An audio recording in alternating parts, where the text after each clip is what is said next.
From the moment I stepped into the jet, I knew this was not just a machine built to cross distances, but a moving world built around one idea: absolute comfort in the sky. The air was softly tinted with amber light, the sun-orange curves of the fuselage wrapping around the interior like a warm shell. There was no harsh corner, no cold metallic glare, only a quiet, seamless glow that felt less like stepping into an aircraft and more like crossing a threshold into a different level of life. The heart of that feeling revealed itself first in the master bedroom, the Lunar Sky Suite. The door slid aside with a silent glide, and the room opened like a private horizon. A floating king bed rested in the center, its frame subtly lit from below so it seemed to hover above the dark graphite floor. The bedding was sand beige and immaculate, catching the soft amber light that curved along the ceiling. Sun-orange wall panels flowed in a continuous arc, tracing the fuselage, while slim panoramic windows let bands of golden daylight cut across the room. Every cabinet was hidden inside those curves, so nothing interrupted the calm. It was a room designed not only for sleep, but for that rare kind of stillness you only feel when the world is far below you. Just beyond the bedroom, exactly where it belonged, was the dressing suite. Here, the jet became personal. Built-in Obsidian wardrobes lined one side, their doors half open to reveal rows of pressed shirts, tailored jackets, folded tees, and brushed leather shoes. Velvet trays displayed watches, cufflinks, sunglasses, and belts under a soft amber underglow. A full-height mirror framed with a halo of light stood opposite a floating pearl-white vanity shelf, where cologne bottles and grooming tools were arranged with boutique precision. A sand-beige cushioned stool waited beneath. It did not feel like storage, it felt like walking into a curated version of yourself, suspended in the sky.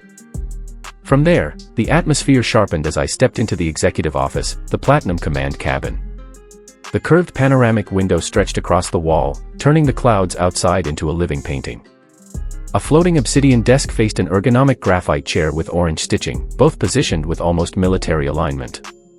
On the desk sat a closed silver laptop, a black notebook, 2 metallic pencils, and a small stack of dark-bound books. Thin amber lines traced the edge of the ceiling and desk, giving just enough light to work without breaking the focus. It was a space that seemed to say, whatever decision you make here will carry easily across oceans. Leaving the office, the space opened into the Sky Lounge, the Obsidian Horizon deck. Here, the jet stopped feeling like a vehicle and became a living room in the clouds. 2 long gray sofas faced one another along the curve of the fuselage, their backs resting beneath a sweep of round windows. In the middle, a low circular obsidian table held a simple black vase with white lilies.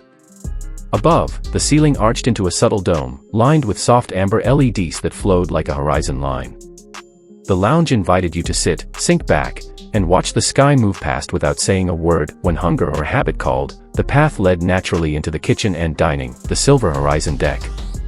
On one side, curved metallic orange cabinetry hugged the wall, hiding appliances behind seamless doors. A black marble counter ran the length of the galley, holding an integrated obsidian sink and compact induction surface. On the other side, a floating crescent-shaped pearl-white table lined up beside the windows, surrounded by sand-beige seating that wrapped around in a soft curve. It felt like the kind of place where you could eat in silence at dawn or share a quiet midnight meal while the cabin slept, listening to the muted murmur of engines carrying you forward. A few steps farther, the light brightened as I reached the bathroom, the Frost Suite. Frost-white and sun-orange panels curved around the room, the edges marked by razor-thin amber LED seams. A floating matte white sink projected from the wall beneath a mirror framed in a full ring of soft light, bright enough for grooming yet never harsh.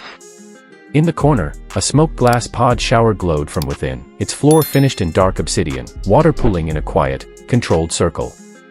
Even the compact commode felt considered, tucked neatly into its own alcove with a flush panel perfectly aligned with the wall grooves.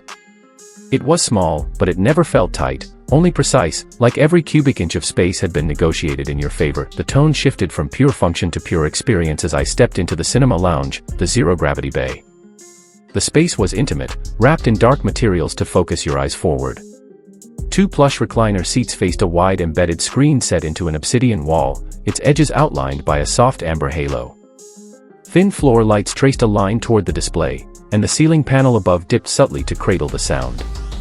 When the cabin lights dim, this room would vanish, leaving only the film, the sound, and the faint sense of motion beneath your feet. From there, the mood softened into effortless sociability inside the bar and observation deck, the Silver Horizon Lounge. A floating obsidian bar counter ran along one side, its underside glowing amber against the dark floor. Behind it, metallic orange shelves held a careful selection of bottles and glassware, each lit from behind with warm light. On the opposite side, curved sand beige lounge seats hugged the windows, giving the perfect angle to watch the clouds and distant city lights.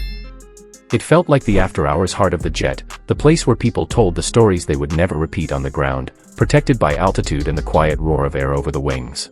Past the bar, the jet offered its most unexpected space, the Sky Spa, the compact platinum pool cabin.